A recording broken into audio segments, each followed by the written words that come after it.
చాలా బాగుందన్న గుంటూరు గారం. మహేష్ బాబు గారు ఈ పండక్కి నిజంగా టైటిల్ తగ్గట్టుగా మనందరికి కూడా మంచి ఘాట్ అయితే ఇచ్చారు ఈ సినిమాతో. చాలా అంటే చాలా బాగుంది. అందరూ వచ్చి చూడండి, చూసిన తర్వాత మాట్లాడండి. చూడకుండా రివ్యూలు మాత్రం దయచేసి ఎవరు చెప్పమాకండి. చాలా అంటే చాలా బాగుంది. ఆ డైలాగులే కానీ, ఆయన యాక్టింగ్ కానీ, ఆయన అసలు వేరే ఒక కొత్త గెటప్లో కనపడ్డాడు దీంట్లో మనకి. ఆ ఏ స్టైల్లే కానీ, ఆ బీడీ మనం ఒకసారి నేను దేంట్లోనే ఒక సీన్లో పట్టుకుంటాడేమో అనుకున్నా.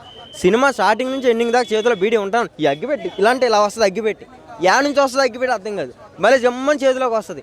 అసలు నిజంగా ఆ మ్యాజిక్ వేరు. చాలా బాగుందన్న. నిజం ఆ డ్యాన్స్ కానీ, మ్యూజిక్ కానీ, ఆ కుర్చీ సాంగ్ అయితే ఫుల్ ఎంజాయ్ చేసాం మేము. మొత్తం థియేటర్లో అందరం ఎంజాయ్ చేసాం. అసలు ఆ శ్రీలీల డ్యాన్స్ ఉంది భయ్య, మహేష్ బాబు కంటే ఇంకా డబల్. అది ఇలా ఉంటుంది ఒక సాంగ్లో అనేటప్పుడు మహేష్ బాబు వెనక్కి వెళ్తాడు, అప్పుడు హీరోయిన్ ఇలా